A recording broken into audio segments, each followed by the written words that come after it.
Welcome back. ఇలా ఆగమ శాస్త్రాన్ని పక్కన పడేసి పండితుల సలహాలు కూడా తీసుకోకుండా ఎందుకీ నిర్మాణం చేస్తోంది? ఇదేదో ఇప్పటికిప్పుడు పుట్టుకొచ్చిన అత్యుత్సాహమా, లేక ఎప్పటినుంచో వినిపిస్తూ వస్తున్న పరిణామమా? టీటీడీ కూడా గతంలో చేసిన తప్పిదాలే ఇప్పుడు చేస్తోందా?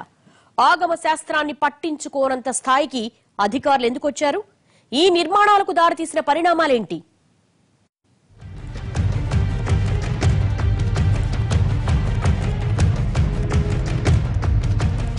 వాస్తవానికి తిరుమలలో ఏడాదిలో 365 రోజుల్లో 221 రోజుల పాటు సాధారణ రద్దీయే ఉంటుంది. మిగిలిన 144 రోజుల్లో వారాంతాలు, పండుగ సెలవులు, వేసవి సెలవులు, పర్వదినాలు ఉంటాయి. ఈ రోజుల్లో 80,000కు మించి భక్తులు వచ్చి రద్దీ పెరిగితే అప్పుడు ఈ నిచ్చెన మార్గంలో ఎక్కి దిగేందుకు వీటిని నిర్మిస్తున్నామని టీటీడీ చెబుతోంది.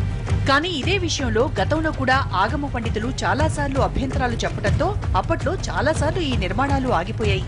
కానీ ఇప్పుడు వాటన్నింటినీ పక్కన పెట్టి వీటి నిర్మాణం జరిగిపోవడంపై విమర్శలు వెల్లువెత్తుతున్నాయి.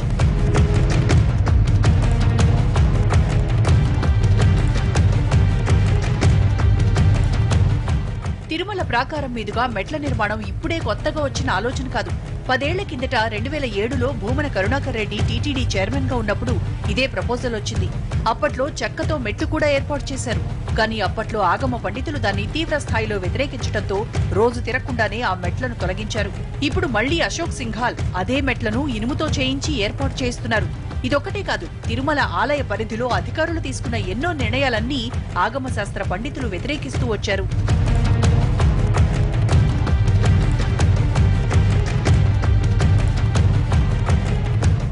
2010లో భక్తుల రద్దీ పెరిగిపోతోందంటూ ఐవీఆర్ సుబ్బారావు ఎస్కలేటర్ నిర్మాణానికి ప్రపోజ్ చేశారు. కానీ దీనికి అప్పటి ఆగమ పండితులు ఖరాఖండిగా కుదరదని తేల్చి చెప్పేశారు. భక్తుల రద్దీ పెరిగితే దర్శనానికి పరిమితి పెట్టుకోవడం, వీఐపీ దర్శనాలు తీసేయడం చేయాలి, కానీ ఆలయ నిర్మాణంలో ఎలాంటి మార్పులు చేయకూడదని తేల్చి చెప్పేశారు. నిజానికి ఆలయానికి నేత్రద్వారాలు పెట్టించాలన్న ప్రతిపాదనలు తిరస్కరించడంతో ఈ ఎస్కలేటర్ ప్రతిపాదనలు తెస్తే అవి కూడా తిరస్కరించారు. ఇలాంటి ఎస్కలేటర్లు నిర్మించినప్పుడు వాటి గుండా ఉత్సవమూర్తులను తీసుకెళ్లడం శాస్త్ర విరుద్ధమని పండితులు చెప్పుకొచ్చారు.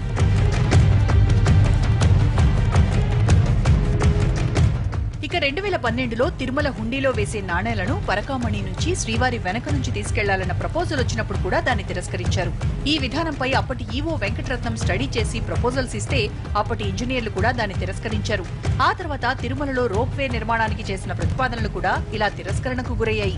అంతేకాదు, విమాన వెంకటేశ్వర్ల స్వామి పైన ఎలాంటి సంచారం ఉండకూడదని, కావున తిరుమల ఆలయాన్ని నో ఫ్లై జోన్ గా ప్రకటించాలని అప్పట్లో పెద్ద ఎత్తున ఆగమ పండితులు కేంద్ర ప్రభుత్వంపై ఒత్తిడి చేశారు. కానీ కేంద్ర ప్రభుత్వం అప్పుడు దాన్ని చాలా లైట్ తీసుకుంది. అసలు ఆగమ శాస్త్రాన్ని పట్టించుకోకపోతే ఏంటన్న ప్రశ్నలు వేసింది. నిజానికి అప్పటి నుంచి ఆగమ శాస్త్రం మీద అధికారుల డామినేషన్ పెరిగిందన్న విమర్శలున్నాయి. ఇలా నో ఫ్లై జోన్ విషయంలో వివాదం తలెత్తిన సమయంలో ఏపీ రెసిడెంట్ కమిషనర్ గా ప్రస్తుత టీటీడీ ఈవో అనిల్ సింఘాల్ ఉన్నారు. ఇప్పుడు తన అనుభవాలనే ఆయన ఇక్కడ టీటీడీలో అప్లై చేస్తున్నారు. ఇప్పుడు ఈ మెట్ల నిర్మాణంతో ఆగమ శాస్త్రానికి ఉన్న ప్రాధాన్యత తగ్గిపోవడమే కాదు, ఇన్నాళ్లు తిరుమలలో పండితుల మధ్య అంతర్గతంగా ఉన్న విభేదాలు ఒక్కసారిగా భగ్గుమన్నాయి. ఇనుప మెట్ల నిర్మాణాన్ని రమణ దీక్షితులు వ్యతిరేకించకపోవడంతో చాలా మంది పండితులు ఆయనకు వ్యతిరేకంగా ఇప్పుడు గళమెత్తుతున్నారు. ప్రస్తుతం చెప్తున్నట్టు సుందరవర్ధన భట్లకు ఏమీ తెలియదు, ఆయనకు ఆలయ సంప్రదాయాలు తెలియదు అనేదంతా అవాస్తవం. ఇది ఎవరో కావాలని కల్పించి వారి స్వార్థ ప్రయోజనాల కోసమై పదే పదే ఈ విధంగా ఆలయం యొక్క ప్రతిష్టను భంగపరిచే విధంగా మాట్లాడుతున్నారు. ఇది సరైన పద్ధతి కాదు.